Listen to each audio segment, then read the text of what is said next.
All right, people. Saturday. It is Saturday, the 15th of February. What does that mean? That means we are a week away. We're a week away from Fight Night, from arguably the greatest card we have ever seen. Arguably the greatest card we have ever seen. Me and Ade, we have our own episode dedicated to this card. It's just incredible. And the top of the bill, Artur Beterbiev, Dmitry Bivol 2, getting this rematch not even 6 months after their first fight, which was an epic fight, is amazing. And I can't believe still the co-main event is Daniel Dubois coming off the back of a win, a devastating win over Anthony Joshua, facing Joseph Parker coming off the back of a win over Zhilei Zhang and prior to that Deontay Wilder for the IBF heavyweight title. That is the co-main event.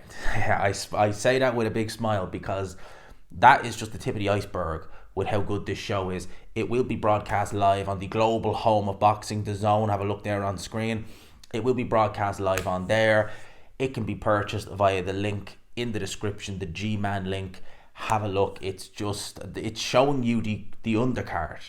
Smith versus Joshua Buatsi, Zhang versus Kabayel, Schofield versus Shakur Stevenson, Virgil Ortiz, Israel Madrimov. Have I left someone out?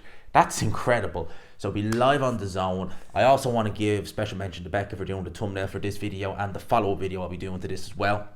A big shout out to her. Have a look there on screen as a link to her website. Any aspiring YouTubers out there, whether it be boxing, whether it be vlogging, food vlogging, etc. She is brilliant. She does a lot of thumbnails for me. She's absolutely fantastic. Let's talk about Dubois and Parker. Not an official prediction. For big fights, I always feel like they deserve a keys to victory. And I like to... I've done this for a couple of years now, where my keys to victory, I like to pick 3 reasons why I feel Daniel Dubois would beat Joseph Parker. Now, understand when I say, and I word these 3 reasons why Joseph Parker loses to Daniel Dubois. I will do a video tomorrow which will be 3 reasons why Daniel Dubois loses to Joseph Parker in the interest of fairness. This is not necessarily my pick. These are just 3 key points as to why I feel a certain fighter will be a certain fighter. This is why I feel Daniel Dubois will beat Joseph Parker, and I will do one tomorrow, which is why I feel Joseph Parker will beat Daniel Dubois. I'm looking at key strengths in their game. Things that, they might jump out at you. But when you look and you say, well, this is something that Daniel Dubois does well, how would that go against Joseph Parker? Or crucially, how would Joseph Parker react to this little bit of something that Daniel Dubois does? And we're going to talk about that here. We're obviously in a big shout out to DAZN for allowing me to use the footage. As always, massive thank you to those guys. Absolutely fantastic to work with. I'm going to be showing a little bit of film on certain key aspects of Daniel Dubois' game, and not actually just key aspects of Daniel Dubois' game, a couple of, or one particular big aspect of Joseph Parker's game that I don't think enough people are necessarily talking about. Let's go over the 3 reasons as to why. I will be obviously showing it on screen. Let's go over the 3 reasons as to why I think Daniel Dubois beats Joseph Parker. And let's start with the first one, the obvious one. I've heard stories from people who've been in the gym with Daniel Dubois, very, very key names in the heavyweight division, and maybe before they weren't in the heavyweight division, saying that it's not a myth with Daniel Dubois, that the punching power, which is the first point, it's not just real, it's very real. That this guy's punching power is on another level. Some have even said before sparring him, and I've heard this from several people, that you actually need to, going into the spar, know you can do well, but know you physically have to mentally prepare yourself for the power Daniel Dubois brings. He is a tremendous puncher. Ask Anthony Joshua. Ask Filip Hrgovic. I know he didn't touch down, but I'm sure he would tell you Daniel Dubois, his punches, they don't tickle. And we're going to look on screen.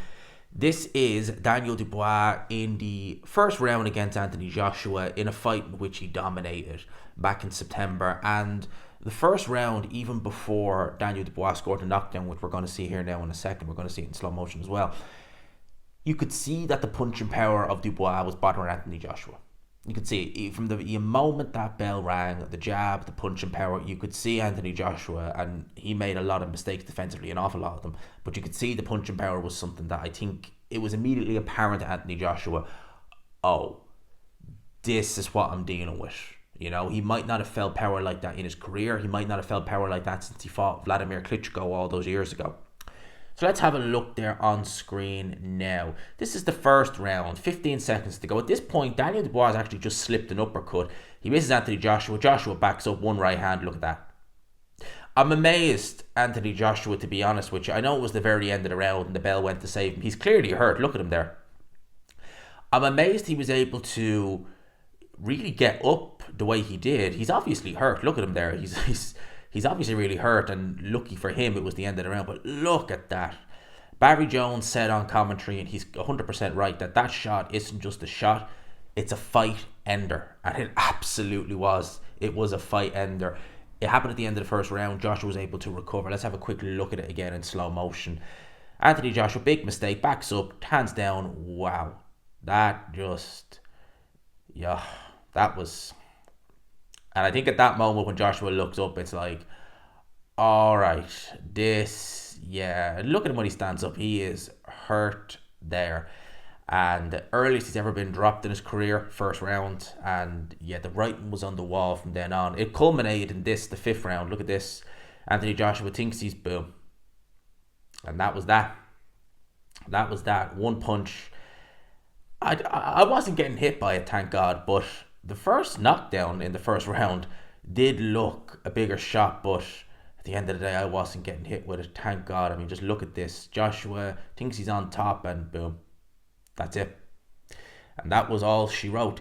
We're also going to have a look here as well at the Jarrell Miller fight. Now, I know Jarrell Miller never touched down in this fight. Jarrell Miller has a reputation of having a particularly good chin, and he does. He takes a very, very good shot. But even someone like Jarrell Miller, a big 300-pound, behemoth of a man who comes at you, he likes to bully you, Dubois was able to come through this fight. And I know he was tired, I know he was fatigued, but to me, Miller looked hurt. Have a look on screen. This is the end of the 10th round. Daniel Dubois pouring it on. Jarrell Miller, he is fatigued, he is tired, but look at the shots he's taken. And Dubois' stamina is holding up just fine. Miller, all he can do is sit along the ropes and look at that. That shot hurt him. Whatever you want to say, that shot hurt him. He is on the verge of oh, look at that. He is on the verge of going down. 10 seconds to go. The referee jumps in and stops it. In my opinion, had the referee not have jumped in and stopped it, we probably would have heard the final bell, to be honest with you. But I do think with those 10 seconds and the fact Miller was in that position, he was stunned, he would have saw the canvas, in my opinion. I think he would have. And I think that actually the referee jumping in got the knockout for Daniel Dubois, got the stoppage. It probably would have it would have definitely went to the cards had he not jumped in. I think Miller would have touched down. I do. So that is the first point. Daniel Dubois, absolutely tremendous punching power. What's the second point? Well, tremendous punching power is one thing for Daniel Dubois. Joseph Parker is a very, very, very well-rounded heavyweight. He's very well-rounded. He is not a chinny heavyweight. However, he has been down in his career. Oh yes, he has. He has been down in his respective career.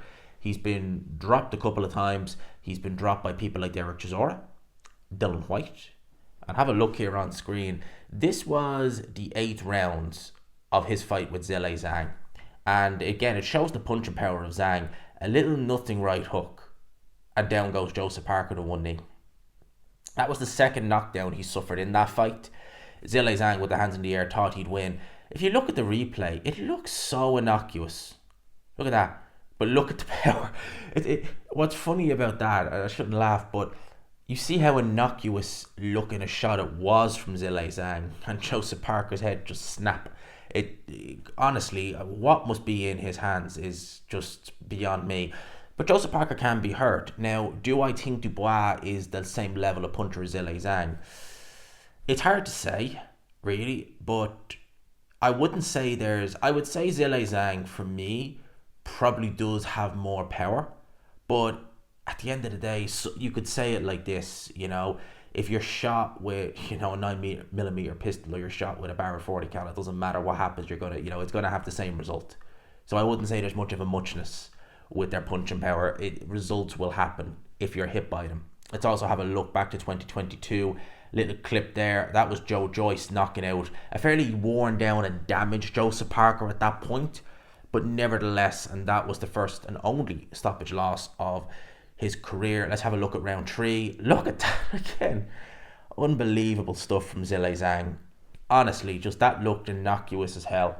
And Joseph Parker on the edge of his seat with that one.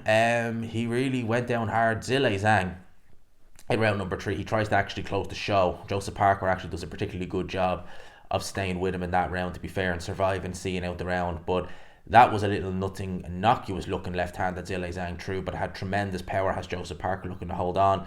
I mean, Zhilei Zhang, his punches, they really are something to behold. They really are. Now, Joe Joyce, Zhilei Zhang, Daniel Dubois, I would say out of the 3 of them, you would probably say it is Zhang number 1 in terms of punching power. I'd say Dubois 2, and then Joe Joyce. Dylan White, in their fight, he had Joseph Parker down twice. Now, the first knockdown, yes, you can say that was a head clash. It shouldn't have been called. The second knockdown, not so much. That was legit. It was a big Dylan White left hook, one of his better shots. Dylan White, in his most recent fight, fought Ebenezer Tete. And man, Daniel Dubois handled with ease. Stopped him in a round. Had him bounced off the canvas multiple times.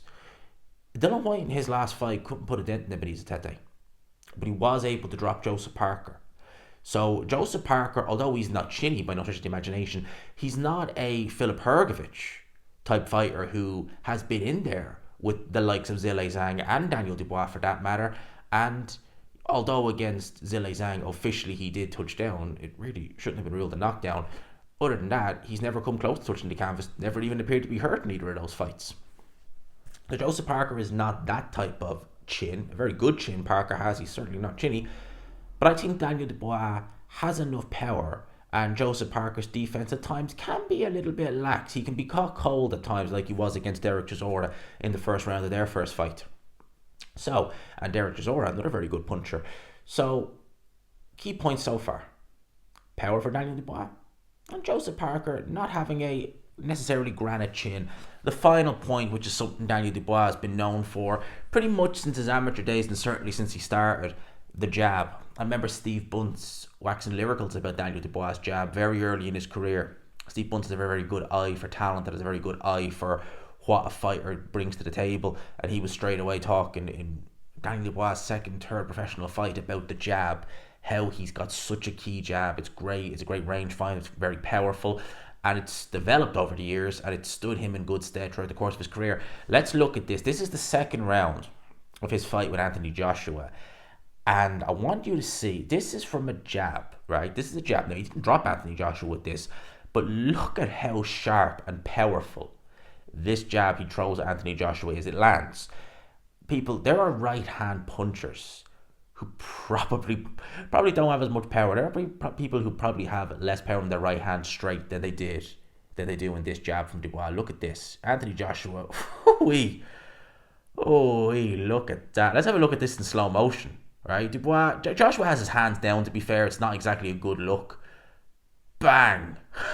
Look at that. And Daniel Dubois looked to follow up with an immediate left hook. Joshua's lucky because, honestly, that jab is crazy. Let's have a look, actually, as well, at round number 7 against Jarrell Miller. He actually dodges a shot. Look at the jab. He's using this jab. This is after a torrid few rounds for Dubois. Look at that. Using this jab to good effect. Miller can't touch him. Bob and weave and used the jab to set up an uppercut, dodges and just turns Jarrell Miller. That jab against Joseph Parker, Daniel Dubois will have the range, I would imagine, on Joseph Parker. He's definitely got the much, much better jab. There's no question about that. I mean, he had a better jab against Anthony Joshua. He's had a better jab against pretty much everybody he's fought in his respective career. It's a tremendous punch. It really is. And Joseph Parker, the jab might be the most simplest shot in boxing. It's the shot you learn when you first go in the gym. When you are taken on a bag for the first time you ever go in a boxing gym, they have you use your jab. Use your jab. What a heavy, stiff ramrod jab like that can do? Well, one, it's an extra weapon. It's like a power shot. You know, people ask me about power punches. What is a power punch when you see CompuBox? And I would say, well, power punch is anything other than a jab. Essentially, that's what it is. Anything other than a jab is a power shot. Daniel Dubois' jab is a power shot. It's that heavy, it's that hard, that it essentially acts as another power shot. And you can use that to shut down someone's offense very, very quickly. If you look at some of the lighter weights, You go back in time, the likes of Shane Mosley, who was a tremendous fighter, when he fought Vernon Forrest, that jab, stick him on the end of a jab. Doesn't matter. He's the more talented fighter. Doesn't matter. He can't get past the jab. Joseph Parker might look to set up offense up close. He might look to get in and just try and overcrowd Danny Dubois and smore him. If he can't get past that jab, well then, there you go. That's it. It's done. How is he going to get in? So I think Daniel Dubois' jab is going to be crucial. It's going to be crucial for him setting up shots as well. And especially if he doubles and triples up that jab, it's going to be very, very crucial. So my 3 key points for victory for Daniel Dubois. 3 reasons why Joseph Parker loses to Daniel Dubois. The punching power, the maybe lack of defense and not having a particularly granite Filip Hrgovic type chin, and the jab. All 3 reasons why I feel Daniel Dubois beats Joseph Parker. But there are 3 reasons why I feel Joseph Parker will beat Daniel Dubois. You're going to have to stay tuned and stay subscribed, stay locked in for that. Until next time, people, I hope you enjoyed the video. Smash the like button if you could. Hit subscribe, of course, as always, if you haven't already. And until next time, I'll leave it there. Peace.